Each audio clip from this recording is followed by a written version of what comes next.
et à s'ajuster à la nouvelle normale de la COVID-19. Merci, Monsieur le Président. Ma question va toucher le domaine de l'agriculture. L'heure est grave, Monsieur le Président. Au moment où on se parle, les producteurs maraîchers sont à prendre des décisions d'affaires. Est-ce qu'on sème des légumes ou est-ce qu'on sème du soya parce qu'on a peur de ne pas avoir la main-d'œuvre pour récolter? Il y a des mesures concrètes et simples qui peuvent être prises par le gouvernement. Entre autres, assurer les récoltes. Le risque doit être assuré. On a besoin que le gouvernement dise aux producteurs « Semez vos champs et on sera là pour vous ». Est-ce qu'on peut avoir un engagement formel aujourd'hui? Merci. L'honorable ministre. Merci, M. le Président. J'apprécie la collaboration de mon collègue dans l'identification de solutions. C'est vrai qu'en ce moment, nos producteurs prennent des décisions et c'est pour ça qu'on travaille de très près, de façon régulière, je dirais même tous les jours, en collaboration avec leurs représentants, en discussion aussi avec des producteurs, pour vraiment pouvoir identifier quels seraient les meilleurs moyens de les aider, en plus des mécanismes qui sont déjà à leur disposition. Je vous rappelle qu'on a contribué 5 milliards de dollars de plus à Financement agricole Canada. On aide les producteurs aussi à pouvoir faire venir les travailleurs étrangers avec 1 500 $ par travailleur. Merci. M. Perron. Oui, merci, Monsieur le Président. En fait, je comprends qu'on ait des réponses de ce type la semaine dernière ou il y a 2 semaines. Mais aujourd'hui, c'est le moment d'agir. Et les gens, dans les champs, je parle à des agriculteurs à tous les jours, ils ont besoin de réponses, ils ont besoin d'engagements fermes. On me parle de montants qu'on a donnés pour le financement agricole. C'est encore de l'endettement. Les entreprises agricoles sont un type d'entreprise qui est très endetté, Monsieur le Président, déjà. Ça prend une injection de capitaux sans augmenter l'endettement des entreprises. Quand on parle des travailleurs étrangers, il y a plein d'autres mesures. Mais là, ça prend une annonce pour l'assurance récolte.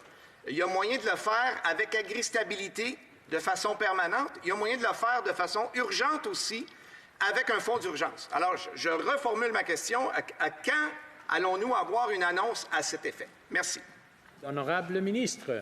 Merci, Monsieur le Président. Donc, effectivement, il y a toute une gamme de programmes, les programmes de gestion de risque, le programme AgriStabilité qui vient assurer la perte de revenus, le programme d'assurance récolte aussi, le programme AgriStabilité qui se fait en collaboration. Et tous ces programmes, en fait, se font en collaboration avec les provinces. Et je vous assure qu'on travaille de très près avec les provinces pour trouver quels vont être les meilleurs mécanismes pour appuyer très rapidement nos producteurs. Monsieur Perron. Il y a des choses simples qu'on peut faire, entre autres au niveau des travailleurs étrangers, accélérer le traitement des visas, renouveler de façon automatique le permis des travailleurs qui sont déjà ici, leur donner des permis ouverts pour qu'ils puissent travailler partout, mettre un incitatif financier pour que la main-d'œuvre soit incitée à aller travailler sur les fermes. C'est le sujet du jour dans notre proposition. On en a parlé dans les points de presse ce matin. Dans les campagnes, sur nos terres, il y a non seulement une urgence, il y a de la détresse, Monsieur le Président. Les gens ont besoin d'être rassurés. On a l'air d'oublier que les entrepreneurs agricoles, ce sont, le premier mot que j'ai utilisé, c'est entrepreneurs, qui sont, au moment où on se parle, en train d'évaluer les risques. Et ils n'ont pas de garantie que si on garde pourrir les légumes dans le champ parce qu'on n'a pas de main-d'œuvre pour les ramasser, quelqu'un va venir nous soutenir. On a besoin d'un engagement formel. C'est pas juste moi qui le dis qu'il y a une urgence en agriculture. Tout le monde le dit. Le docteur Charles Lebois de l'Université de Dalhousie mentionne qu'on perd 5 à 7 % de nos fermes à chaque année de façon ordinaire. Imaginez, présentement, en temps de COVID, on va se réveiller demain matin, à l'automne, on aura une carence sur les marchés, puis une inflation. Il faut agir maintenant. L'honorable ministre.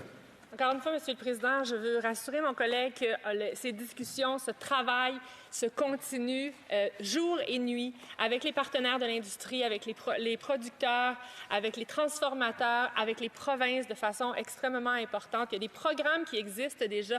AgriStabilité, je sais que les producteurs souhaiteraient que ce programme soit plus généreux, mais il existe déjà. Ils ont déjà accès aux avances de paiement sur ce programme.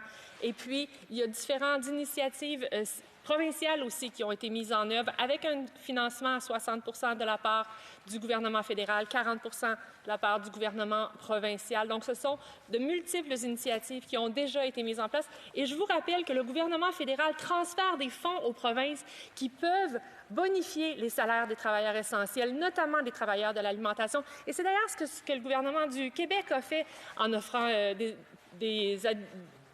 une augmentation de salaire pour ces 2 catégories. Et dans le cas de l'alimentation, ils bénéficient des 2 programmes. Merci.